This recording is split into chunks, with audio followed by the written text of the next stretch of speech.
Welcome to the Clear Admit MBA Admissions Podcast. I'm Graham Richmond, and this is your wiretaps for Monday, November 15th, 2021. I'm joined by Alex Brown from Cornwall, England. Alex, how are things going? Very good. Thank you, Graham. You know, I have to say, and maybe this is not in the right region of the UK, but I've been watching this TV show called Broadchurch. And it takes place somewhere on the coast, like I think out towards where you live, but I've got to confirm. And I think they call the town Broadchurch, but that's not its real name. I need to do some digging and come up with the real name of this place for you. But it's got these insane cliffs. And it makes me think of all the posts that you're always putting up on Facebook of your beach walks and things. But it's a really good sort of, what do you call it? Sort of a criminal investigation type, TV show out of the UK. Yeah. No, honestly, I think it's a great show. Oh, you've seen it? If anyone gets a chance to watch it, but it's not it's set in Cornwall. No? Okay. But yeah, so elsewhere, if we're doing show recommendations, Graham, I recommend Money Heist. Oh yeah. Yeah, I've seen that. But yeah, it's a big time sink though. Let me tell you, if you're going to watch Money Heist, you better dedicate about 24 hours before you get through it all. Yeah, and now you're telling people this when they should really be buckling down, prepping for interviews or prepping their round 2 application essays. Yes. But what's going on the MBA side of things? I know, obviously, as I've been saying the last month or so, we're in the thick of it. But I guess we're also at that point in time where I'm seeing people starting to talk a bit more about round 2 and getting their applications ready. Although I recognize a lot of people are interviewing too for round 1. So it's a mix. I think you're exactly right. You've got folks that are clearly in the interview stage now. Many of the interview invites have now gone out. There are some schools that continue to roll them out, so don't give up hope if you've applied to one of those schools until the decision's absolutely been made. But certainly those are candidates, let's say you didn't get an interview invite at a certain school, so maybe you applied to Wharton, for example, and you were told that you've been denied, which is part of their process. It's given folks a little bit of a signal in terms of what they should be doing with their round 2 strategy, right? So we're getting to that stage now where folks are starting to think about round 2 and early signals sort of helping them determine should they ratchet up a tier, i.e. they've got a lot of interview invites, so maybe they target it a little lower, they could ratchet up, or they're not getting interview invites, should they drop down a tier? We're seeing a lot of that activity. Yeah, and that makes sense. And I love that sort of strategic bit where, most people think, oh, you apply to great schools in round 1. If it doesn't work out, you have this fallback plan in round 2.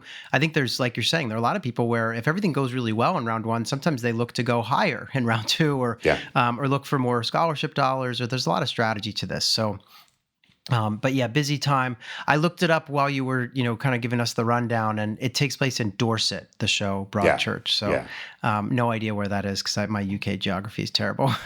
They do consider that West Country, but it's certainly not as West Country where I live, that's for sure. Yeah, well, you're really isolated. Yeah. So, so one thing I wanted to tell our listeners that we still need your help. We're doing we do 2 surveys, applicant surveys every year. One's this time of year and the other's in the spring.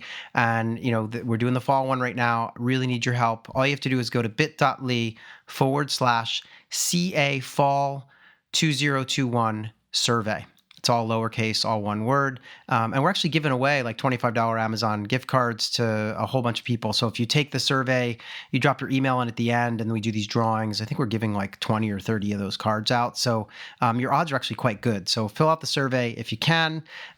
Over at clearadmit.com, we've been running a lot of content. It's just been a busy time for us. So we ran some real human stories where we profile MBA students. We did Washington's Foster School, Cornell Johnson, London Business School. And we also did a special episode of the podcast where I sat down with 2 Wharton Lauder students. So those are students doing a joint degree in kind of international affairs with kind of the Wharton program in parallel. And that was a lot of fun.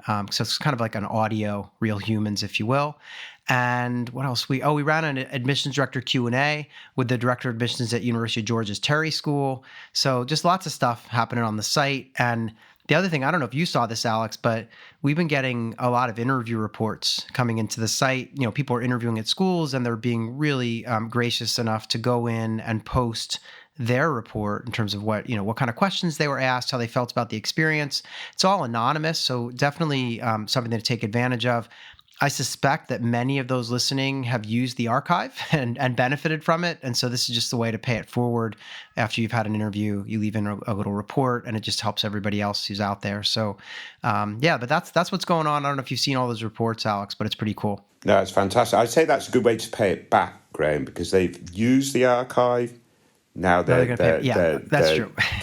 Just to correct you, because I know how strong you are on the command of the English language, but also welcome to Terry Georgia, or Georgia Terry, I should say, in terms of becoming part of the Clear Admit schools. You said you did a Q&A with them, Graham. What did you learn from that? Because we're obviously not as familiar with this program. Yeah, and actually, I didn't do it. So it's it's up on the site. So it wasn't a podcast. It was just a sort of part of our content series. So I didn't do it, and I'm going to just admit it. I haven't read the piece yet because it just went up. But I will read it, and I'll come back next week with more. But I'm excited that they're with us now. I know that we've talked to a lot of candidates who have them on their list, and so I think it's good to just have them covered on the site. No, it's absolutely brilliant, and I will ask you the same question next week. But this is a good illustration that we don't script this show, Graham. No. I think if we did, we'd be bored. I mean, there's no way we could possibly do. I have no idea how many episodes at this point, but I think we're actually closing in on the 200th episode of the podcast overall. This happens to be the 123rd sort of wiretaps episode, nice. But we do a lot of one-offs too. So and we haven't skipped a week. That's right. Yeah, I've never skipped a week, as my family often reminds me. All right. So the last thing I wanted to say before we get into the candidates that you've selected for this episode is that if people want, they can always email us, right, at info@clearadmit.com. Use the subject line wiretaps. And I know I say that every week, but we had another idea too, which is if you want, pull out your phone and record an audio message. Like maybe you have a question about your candidacy, something you just really, or there's a part of the application process you're struggling with, just make an audio or a kind of voice memo on your phone and then just email it to info@clearadmit.com. Alex and I will listen to it and play it back on the show and answer your question as part of the podcast. So we're going to try this. I think I have no idea if anyone's going to bother to do this, but it could be a lot of fun just to hear some of your voices on the show. So please, send us a message. It's really easy with the iPhone. I know you can use that voice memo app that comes pre-installed on the phone, and it takes like literally 2 seconds to record a voice memo, and then you hit the little share button and you can send it off in email. So we'll see, Alex, if anything comes in. That'll be fun. Very good. Very good. All right. So as you would say, let's move on. Or I think you normally say we'd kick on, right? So yes. Let's get into the wiretap stuff. So this is wiretaps candidate number 1. This candidate came to us via an ApplyWire entry. They want to start school next fall, and they've got Cambridge, Columbia, Duke, Harvard, MIT, NYU, Oxford, and Yale on the target list. They've been working in consulting, and post-MBA, they talk about getting into either consulting or maybe banking or venture capital or private equity. So there's a lot to choose from there. The GMAT score is a 660, and the GPA is a 3.8. They've been working for 4 years. They're located in Europe, and they, I guess, want to land in the US after business school. They indicate that as an extracurricular, they're a nonprofit founder with a lot of impact. They've been doing that for 7 years. They also do, kind of some part-time business consulting. They've had a lot of impact at work, they claim, and an above-average pace of promotions. So, I guess one of the things that they got into a discussion with you about, Alex, is the test score. So I'm going to turn it over to you because I know you want to talk about their background and what the score means and the advice you gave them. Yeah. Very interesting candidate with some really sort of very direct admissions lessons, I think, in terms of if you're targeting top business schools. They've got a 3.8 GPA, so from whatever university that is, they obviously perform well. Let's assume their work experience is very strong. They say they've, above average promotions and so on and so forth, as well as outside of work, high impact in terms of that's how they've declared it. So lots of strength there. They also come from Eastern Europe. And that clearly from a country that's underrepresented in the pool. Why is that important? It means that this person can bring different experiences, different stories to tell when they're coming to the classroom and stuff. So their perspective will add value to classmates in the program, as you can imagine. So it's not just that they're different, but why is being different adding value? How does it add value to the whole MBA experience? So I would say lots to love about this candidate, not necessarily lots to like. But there are two flaws that this candidate needs to work on. One is with the current GMAT score, it's 660, so it's going to be below average, significantly below average for many of the schools that they're applying. And I would probably estimate, if we're doing a share the odds or whatever for a candidate like this with a 660 GMAT, it'd probably put them in the range of the tiers, sort of at the back end of the top 16 or something in the US, top 20, top 16 or something like that, right? But if they retook the GMAT, and I think that they've declared that they could actually retake the GMAT and boost the score, it's like, well, get that done. If you're coming to the admissions process with a 700 plus GMAT score, with all this other stuff in your arsenal, then it's not top 16, top 20, it's M7 in my book, right? In terms of if you've executed well on your applications to make sure that you actually do a good job of articulating everything. And then on top of that, their goals are on the one hand sort of very aspirational, i.e. VC back in the developing economies or whatever it might be.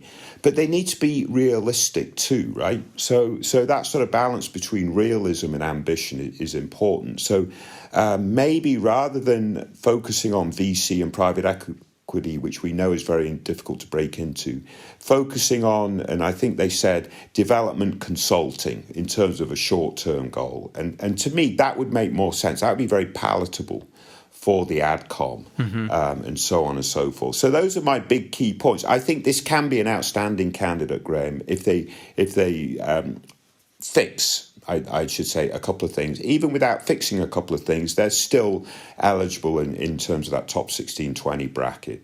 Yeah, I agree. I mean, I think the thing for me, like you said, if they could boost the test score, that could really change the shape of things. But I could not agree more that, I mean, European candidates are in short supply when it comes to American MBA programs. And so that'll be a real asset just in of itself, because they're going to bring a different set of experiences and things.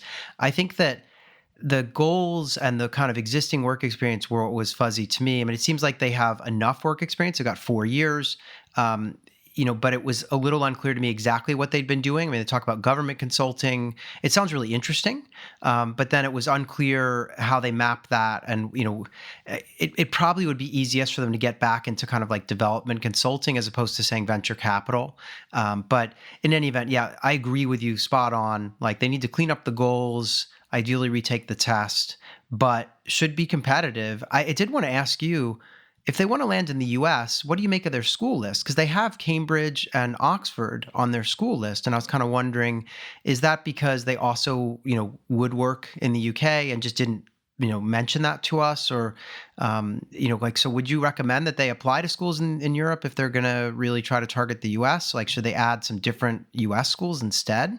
Yeah, I mean, I completely agree with you. And obviously, we didn't talk about their school selection so much. But if they want to land in the US in the short run after the MBA, it's going to be easiest done if they target top tier US programs for their MBA. There's no doubt about that. Yeah. And, loyal listeners may recall that last week we talked about NYU Stern's employment report, and you were you were impressed at the amount of money that these graduates earn. But we also were kind of marveling at the fact that I think it was like 95% of the jobs or something like that were in the US, right? And so when you think about what a high percentage of students at Stern are coming from abroad, that's pretty amazing. Like, they're actually placing a lot of these grads in the US.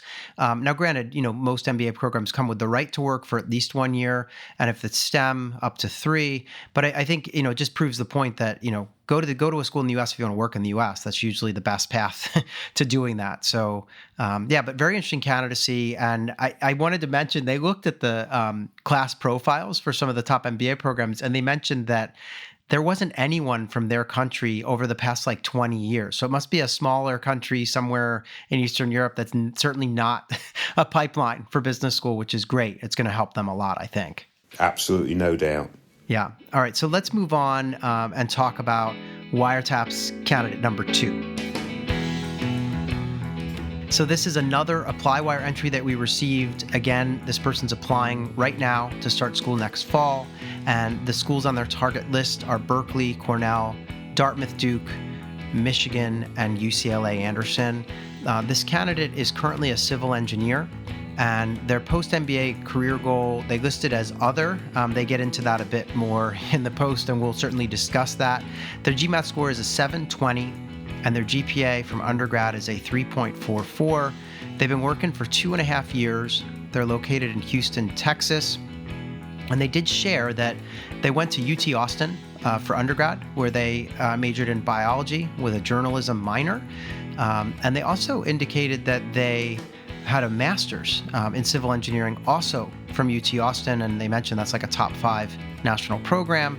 And then they, kind of shared that they've applied to some of these schools, I believe Anderson and maybe Duke in particular, in the first round, and then the others, I guess, are round 2 targets.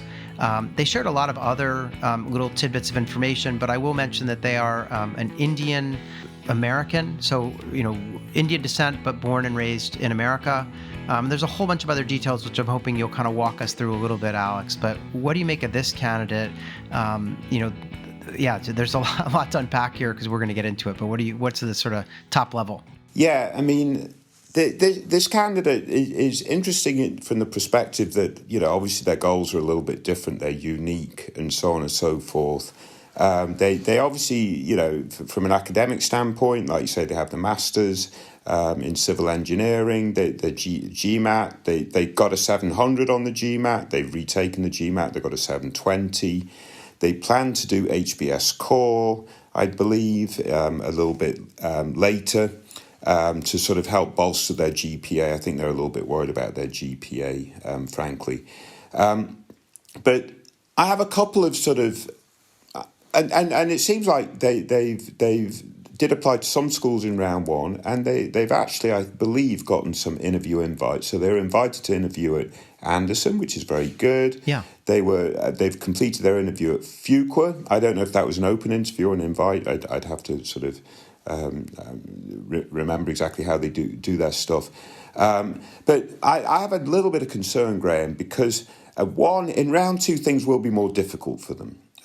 So I'll be a little bit frank about that because, they're probably coming from an overrepresented population in terms of engineer, and you say they're India heritage, and so on and so forth. So they might fall into that sort of bucket.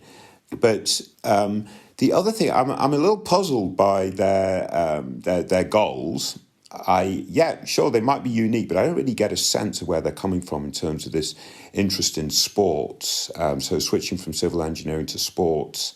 So it's going to be really important for them to articulate well why they're doing this career switch, what they've done outside of work to sort of help set them up for this career switch and so on and so forth. I think that's a challenge that they really do need to overcome. And they're on the lower end of the spectrum in terms of years of work experience. So how does their work experience in terms of impact and growth and so on and so forth measure up with other folks targeting these top business schools? Yeah. So those would be the couple of areas that I would be a little bit nervous about. But certainly doing HBS core in January is very good. The fact that they retook the GMAT and improved it from 7 to 720 is also very good. Yeah, and so I had some similar concerns. I think one of the things that jumped out at me was, they mentioned that they'd signed up for all the business schools' diversity conferences because, technically they're a minority in the sense that they're Indian, and living in America. But I think the issue is that from the vantage point of an admissions officer, there's no shortage of those of Indian heritage or even just Americans in the pool, right? There's, Indian Americans or Asian Americans in general are kind of overrepresented in the pool. So I understand, obviously, take advantage of meeting people at these schools and stuff, but I'm a little concerned that they don't quite fall into the bucket that the schools are targeting with those conferences. So I'm just going to put that out there. The other thing is I'm worried about only 2.5 years of experience coupled with what felt to me like sort of fuzzy goals, which are very typical for a younger candidate. They're still doing civil engineering and they say they want to get into sports, ideally at one of the major sports leagues in the US. So NHL, NFL, NBA, or MLB, but they didn't say what they want to do in that domain. And so I think they would need a lot more clarity, and I would need to see evidence of like, where's this coming from? Are they, is there something in their background that would suggest a real passion for one of those four professional sports? And, I think, the thing that was interesting to me as well is they didn't tell us what their GPA was in that top 5 engineering master's program. Remember, they shared the 3.4, which is from undergrad, but they didn't tell us what they landed in grad school. So that would be important to know as well, just because when you're a younger candidate, I think academics become they sort of end up going under the magnifying lens a little bit. So I would want to know that, they have at least as good of a GPA in grad school as they did in undergrad, because that could potentially bolster their case. But again, I'm a little worried overall that they could come across as just being a little bit too young and a little less formed in the goals area. So they still have time because they're applying to some of these schools in round 2. So I think if they take that advice on board, they could sort of shape how things turn out. But it was a concern for me when I read this post. And, it sounds like we agree on some of that stuff. Yeah, no doubt. I mean, again, your notion, well, I'm assuming this candidate is a little bit younger, but obviously they have a master's degree. So that 2.5 years of work experience plus the master's degree would put them sort of within range for an age range. But in terms of professional maturity and career focus, they're on the early end of that spectrum. And as you rightly point out, a symptom of being early in your career is having fuzzy goals. So we see that often. The earlier you are in your career, the less well developed your goals are. That makes perfect sense. So get that goal clarity. Make sure it's realistic whilst being ambitious and all that kind of stuff. The reality is this year the best year for you to leave your career to get your MBA to then execute on this career pivot? Yeah, and I just want to add like a little more detail. I mean, they did say, that they actually are. It's not just the 4 sports; they're also interested in golf or tennis or even soccer, football. As you're passionate about that. So they definitely. They have this interest, and they also indicate that they might initially want to go to work for like Nike or Adidas or something before getting into the, one of the league sports. But again, I would need to know, like, what are you doing for those industries, like for those entities? Like what kind of job would you want? Because right now, I'm not seeing the transferable skills or any of that stuff. So I think they need to sit down and think about what sort of skills have they developed in their current job and how might some of those translate? I mean, I really don't know. Like maybe they're doing a lot of project management as an engineer and they're really interested in operations or something. And maybe they want to go help in operations for one of the leagues or for a sports apparel company or something. But it's still a bit of a stretch. And so, yeah, in any event, I think probably enough said. I mean, I know that they're an avid golfer, so there is a little bit of sport in their background. I know they play fantasy football and stuff, but I was just looking for something more tangible than that, than kind of a hobby, right? So in any event, I wish them the best of luck. I think that they can shape this a bit as they apply in round 2, based on this advice that we're giving them. And yeah, really good point. They're probably of the right age. It's just that because they did that master's, they have less experience in the workforce. So anyway, lots to think about with this one, but we shall see. I'm definitely an interesting candidate. They have a lot of stuff going on in terms of extracurriculars, and so they tick a lot of boxes. But I'm just a little worried about the goals. And be good to know what that grad GPA was too. And honestly, Graham, this is a personal bias, but I just don't get this fantasy football stuff. If you're passionate about your football team, why would you want to make up a football team of players from other teams. I don't get it. My weekend lives or dies by the performance of Manchester City. That's it.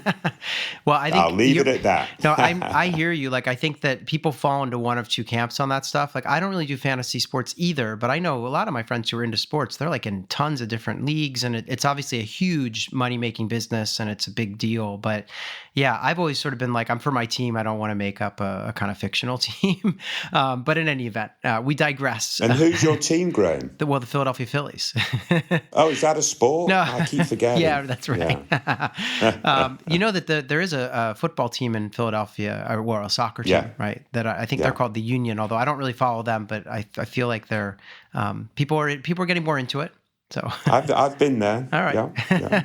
All right. So let's move on and talk about Wiretap's candidate number 3.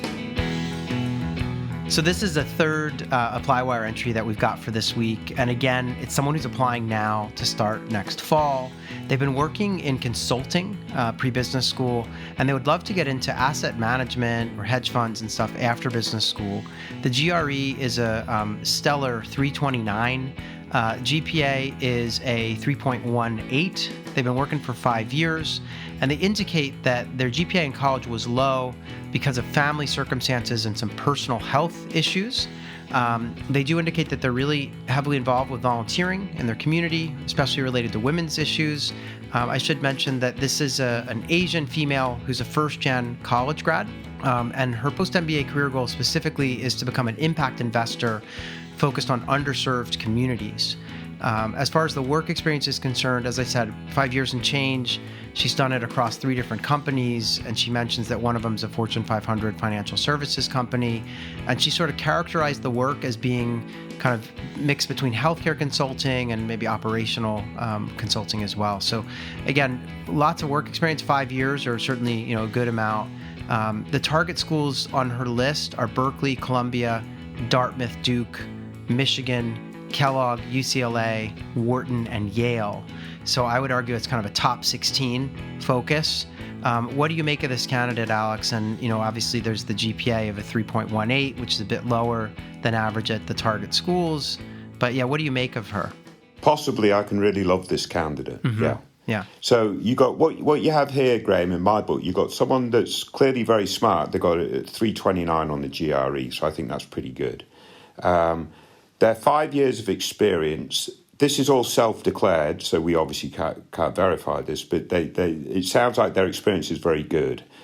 Fortune 500 work, promoted twice in 3 years into current role, and so on and so forth. So let's assume that they can show impact at work as well as progression at work. So that checks that checkbox in terms of it's very good. She's heavily involved with volunteering in the community related to women's issues, outside of work, early childhood education, economic empowerment. To me, that's very good. And I'm guessing that sort of non-profit work that she's doing is somewhat related to her goals. I really always like to see that connection. So I really like that too. At 5 years of experience, I think that's that's right in the sweet spot. Maybe even a year longer than the sweet spot, but still very good. First gen to college, right? So this shows to me that she's potentially gone to college. She doesn't have that sort of roadmap specifically laid out for her like she might have if she was surrounded by other family members that have been to college, friends, and so on and so forth. Yeah. So being first gen presents challenges, and clearly this GPA is her Achilles heel, right? It's a 3.18, and she notes that she had some issues early on in college. So it's going to really depend on the scale and scope of those issues, the progression of the GPA post that sort of first year. We know what the GPA is overall. That's very good. I don't think we know exactly what she studied in college and so forth. So getting a bit of a deeper dive on the transcript. But because she got the 329 GPA and she's done really good work experience, or at least I'm assuming that, I think we can overcome this GPA somewhat. I would advise her to do MBA math or HBS core, even if she's showing math and stuff in her undergrad, because by taking this sort of additional program now, she's taken responsibility almost for that sort of early GPA issues, and showing deliberately to ADCOM that she's prepared and ready and has the self-awareness to recognise that this is going to be a problem. So I think if she does the HBS core MBA math, everything else really potentially can be super strong here, Graham. And I think she should be applying to these programs. Yeah, it's interesting because as I was kind of, thinking about her candidacy, I began to wonder. She says first gen to college, and she said she's Asian, female. I wondered, do you think that she is an Asian American, or do you think that she's Asian in Asia? Like, is this someone who just posted from China or something, or are they somebody in the U.S.? Because I was kind of assuming that they might have been Asian American, but it's hard to know for sure. Yeah, I guess I made that assumption, but I think regardless, wherever they're based in the world. I mean, if they're in China, Chinese, their experience could be wonderful too. Yeah. So I stand by what I said, regardless of whether they're Asian American or Asian. I think they can put together a very compelling application if, in my book, they do that extra step. Now, if they don't do that extra step, they might well still be successful with these types of programs. But doing that extra step gives them a little bit more of I think it just provides a little bit extra that might be necessary to sort of the better programs on this list. Although all the programs are pretty outstanding. Yeah, so I tend to agree. Like, I think doing HBS core or MBA math will help to address this GPA issue and just to go hand in hand with that terrific GRE score. I do think that the career plan is the area for me that I think could still benefit from some reflection. So I don't have a sense if her current role is the one at the Fortune 500 financial services company, then I get this idea of wanting to move into investing. And, it sounds like she has a real passion for impact investing specifically. And so I could understand, even though she's in a more of a consulting type role now, it could make sense. Like you said, have a lot of exposure to finance potentially or something. So there could be a thread there. But if she's not currently in that role, if she's just doing kind of, healthcare consulting or something, I would caution her when it comes to figuring out the goals, because right now she's saying, oh, I want to get into impact investing. I'm just trying to figure out how one pivots from healthcare consulting to impact investing. I mean, maybe there's I don't know, is there a healthcare thread that could be expressed here in terms of wanting to do, work on healthcare infrastructure in developing countries, or, I don't know. There are a lot of ways she could go, but I just want to make sure that she's connecting those dots, because if she is going to get into these top 16 schools despite a below average GPA, she's going to need every other duck in a row. And that includes the career plan and goals and stuff. So I would just encourage her to really reflect on what has she done to date and how does it map to the plan that she's presenting the admissions committee with, and to what extent is the school or schools that she's targeting really good at placing people in that very role that she's targeting, right? So that's all going to be important for her to think about as she gets her apps ready. It sounds like she's applying in the second round or something. So again, I do agree, though, whether she's in China or in America or wherever, it's still impressive to be first gen, and she's done some interesting work around women's issues. So I think there are a lot of real positives here, and she belongs at a top 16 despite the hiccups with the GPA, for which she has an excuse anyway. I mean, she's got a reason. It sounds like there was some pretty serious stuff going on. So I like this candidacy as you do, and I think she could get into a top school, but I do think she's going to have to work for it a little bit. Yeah, just a couple of quick points, Graham, and I know we're sort of getting later on time, but this notion of first gen and having a low GPA in the first year, for example, that might be forgiving a little bit, and I'll let you comment on that in a minute. My second point is, in terms of her goals, I was looking a little bit more towards her volunteer activities as a way that she's sort of crystallizing these goals in terms of switching into impact investing.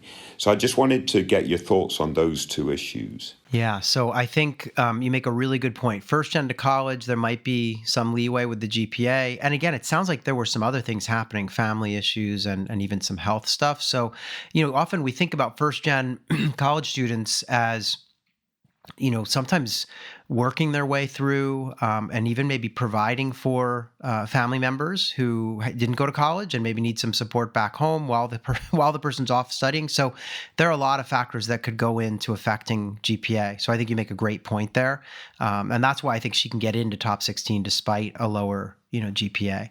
As to the second point, I think you're right. I mean, her outside activities do dovetail a bit better with some of this stuff, and so as long as she can connect those dots, as I was saying earlier, like it's really about making this map for the admissions committee so that they don't have to scratch their head or play detective or try to figure out why you want to do what you say you want to do. But I think she could be a great candidate. I think if I were her, I would buckle down, get MBA Math or HBS Core out of the way, and yeah, just put together great applications in round 2 and hope for the best with a top 16 school. Very good. Very good. Excellent. So we've done it, Alex. We've gone through all 3 candidates. Appreciate you picking them out. As always, I did want to remind our listeners to rate and review this show wherever you listen, or to just tell somebody you know who's interested in business school to come and join us every week for these really fun conversations as we learn all things admissions, and a lot of really cool insights come out, or we try to make sure that a lot of really good insights come out each week from this sort of case study of real candidates. So Alex, thanks as always, and we'll see you in 1 week's time. Very good. Stay safe, everyone. Best of luck.